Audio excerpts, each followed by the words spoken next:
ये जो DDC election जो अनाउंस की हमारी सरकार ने, लेकिन ये बड़ी जल्दबाजी में की।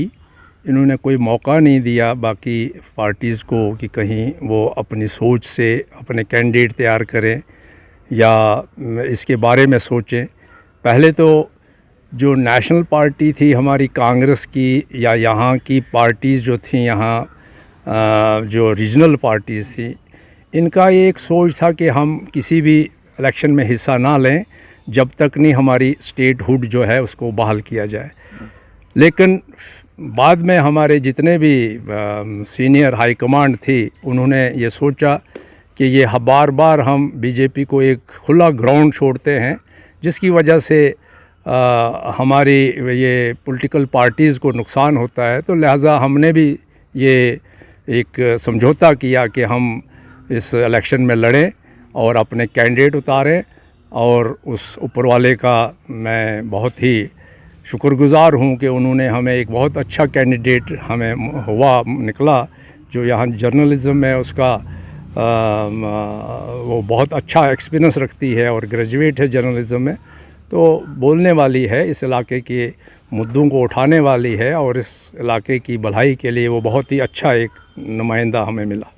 कांग्रेस नहीं, फारूक अब्दुल्ला का बयान आया है कि कांग्रेस हमारे साथ लड़ रही है। नहीं, वो उसमें उसकी अपनी ज़ाती ये बयान होगा, लेकिन एक अलायंस के तौर पर हमने सिर्फ एनसी को एक लाइक माइंडेड पार्टी समझ के उसको हमने कहीं कहीं, सभी जगह नहीं, कहीं कहीं ऐसा हुआ है कि हमने एनसी के हक़ में छोड़ी और एनसी ने हमारे हक़ में छोड़ी। वो गुफ्कार का हमें कोई तल्लक नहीं, उसके साथ कोई भी हमारा लेन देन नहीं।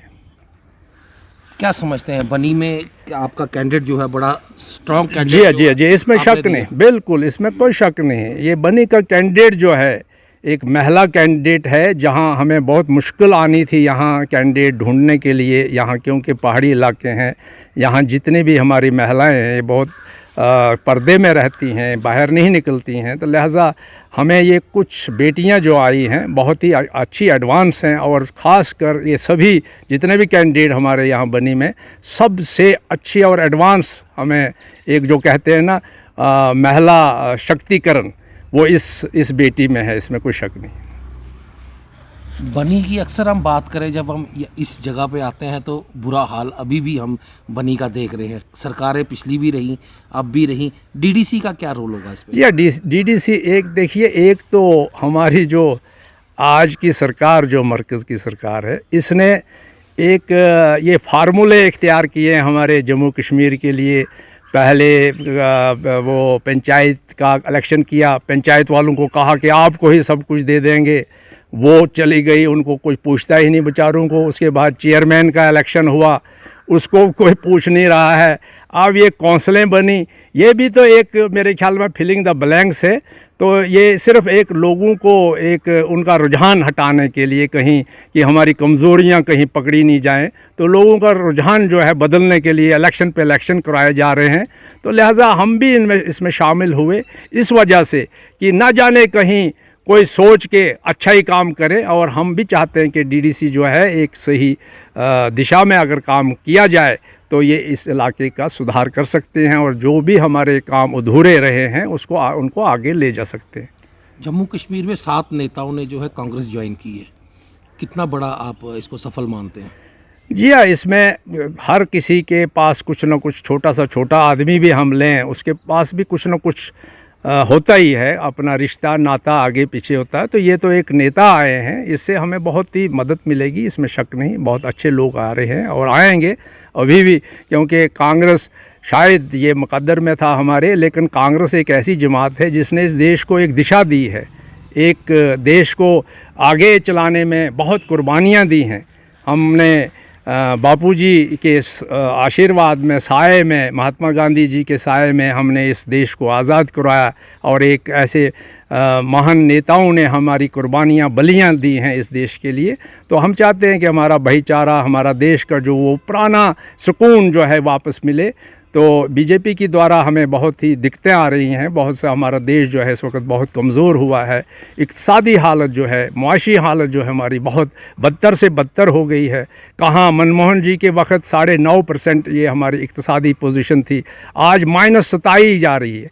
जीडीपी जो थी हमारी पोजीशन, ग्रोथ जो हमारा था, एक कल्चरल ग्रोथ या किसी भी सेक्टर से हमारा जो जीडीपी था वो बहुत ऊंचा था। 34 पॉइंट कुछ चला गया था मनमोहन जी के टाइम। इस वक्त वो 4 और 4.5 में चरमरा रहा है।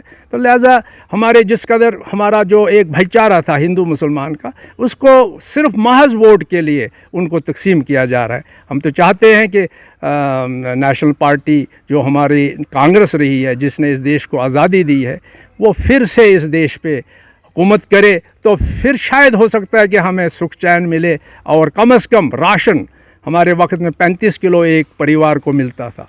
गरीब परिवार को 35 किलो 20 किलो चावल और 15 किलो गंदम, या 15 किलो चावल 20 किलो गंदम मिलती थी। आज वो 4-5 किलो पे चले आई। खांड हमें मिलती थी फ्री और बहुत अच्छे दामों में, 400 आधा किलो एक व्यक्ति को मिलता था और एक घर को 3-4 किलो महीने का मिलता थी। आज वो खांड से भी महरूम कर दिए। वही पैसा निकाल के मोदी जी ने उनके खातों में डाला, 5-5, 6-6 हज़ार। लेकिन दूसरी तरफ हम देखें तो 35 किलो माहाना जो हमारा राशन कम हुआ या 30 किलो, तो उसका हिसाब लगाएं तो हम तो 50,000 के करीब एक फैमिली जो है लूज़ कर रही है। उस हिसाब से देखें तो 6,000 तो वो मजाक किया लोगों के साथ। लिहाजा हमारी यही उस ऊपर वाले से भी विनती दुआ है और लोगों से भी विनती है कि अच्छे लोग आगे आएं जो हिंदू मुसलमानों को साथ लेके एक दिशा दें। इस देश का वही पुराना सेकुलर निज़ाम जो है बहाल हो और इस देश की तरक्की हो। मेरी यही आपसे भी, आपका बहुत भारी हूँ कि आप यहाँ आए और आपने हमारी बातें लीं और ये लोगों तक पहुँचे। शुक्रिया। क्या समझते हैं आप, भाजपा जो है ये हिंदू मुस्लिम भाईचारे को ख़त्म करने जी में? जी, इसमें शक नहीं है। आप भी थोड़ा गहराई से देखें इनके जो नेता हैं, एक मंत्री हो के देश का, तो दिल्ली में जाके कहें कि इनको गोली लगा दो और उनका वही इंचार्ज बना रहे हैं हमारे जम्मू कश्मीर का। हालांकि हिमाचल बहुत पीसफुल है, मैं वहाँ गया हूँ, 3-4 साल मैंने वहाँ ठेकेदारी की है। बड़े अमन से आराम से वो लोग जी रहे हैं, लेकिन अब वो बेचैन हैं। उनमें भी वहाँ अफरा तफरी का एक माहौल बना रहे हैं ये सरकार। तो आपने तो देखा होगा कि हर मुल्क में हर जगह ये इसका चर्चा हो रही है कि हिंदुस्तान जो पहले वाला हिंदुस्तान था, जो देश था, वो आज नहीं है। आज यहाँ वही एक गलत तरीके से संदेश जा रहा है। हमारे एक यूएनओ में भी जा रहा है ये संदेश कि हमारे जो यहाँ ह्यूमन राइट वायलेशन हो रही है, यहाँ हमारा जो है छोटा दलित जो है परेशान है। मुस्लिम यहाँ बहुत सोच लेके बैठे थे जो महात्मा गांधी की सोच थी, पंडित जवाहरलाल नेहरू जी की सोच थी, मौलाना अब्दुल कलाम आज़ाद की सोच थी। ये एक सोच के बैठे थे हम यहाँ के, यहाँ ये देश जो है एक सेकुलर है, पाकिस्तान जो है एक ही कौम का देश बन रहा है, हम उससे छुटकारा पा के डाल के हम यहाँ बैठे थे। हमारे डोगराओं ने, हमारे महाराजाओं ने एक इस अपनी जागीर को, यहाँ से इस जागीर को हिंदुस्तान के हवाले कर दिया था, इस लिहाज से कि एक माहिदे के तहत कि यहाँ हमारा जो है नौजवान वो खुद यहाँ रोज़गार कमा सके, यहाँ की नौकरियाँ ले सके, यहाँ की ज़मीन कोई ख़रीद ना सके। उन्होंने ये बड़े अच्छे सोच के किया था। लेकिन आज आप खुद ही जानते होंगे कि 5-6 लाख डोमिसाइल सर्टिफिकेट इशू किए, वो क्या वो छोड़ेंगे हमारी ज़मीनें? वो ले जाएंगे। और जम्मू में ज़्यादा असर पड़ेगा इसका। कश्मीर में डर के मारे वो वहाँ, क्योंकि वहाँ वो अफरा तफरी है पहले से। हम खुद कश्मीरियों के ख़िलाफ़ हैं कि उन्होंने अमन नहीं किया हमारे इस इलाके में।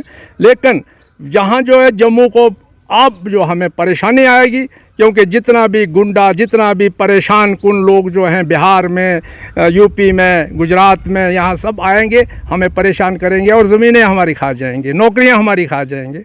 वो बीजेपी वाले भी सोच रहे हैं, खुद उनके दिमाग में ये चीज़ बढ़ रही है। कहीं ना कहीं भाजपा की राह जो है वो डीडीसी इलेक्शन में कमज़ोर नज़र आ रही है। जी हाँ, इसमें शक नहीं है, इसमें शक नहीं, क्योंकि आपने बिहार की इलेक्शन देखी, अभी हुई, कितना वहाँ परेशान कुन रिज़ल्ट वहाँ निकाले उन्होंने। रात के 2 बजे तक वो चले गए और उसमें 17 वोटों से पहले वो आरजेडी का जिताया, फिर उसको हरा देते हैं। वो तो मीडिया आप ही लोगों ने उसको कवर किया है।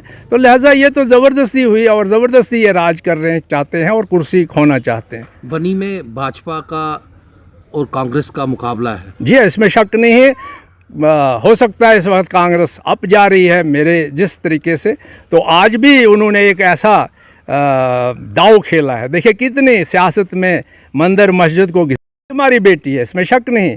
एक चेले की वो बहू है और जोड़ा माता का वो चेला है, तो उसको इस्तेमाल किया जा रहा है कि माता जी के नाम पे वोट दें। देखिए इस सियासत में ये देवी देवताओं को घसीटा जा रहा है, ये तो मैं सीधा सीधा कहूँगा। तो ये और इनका ये कमज़ोरपन नहीं तो और क्या है।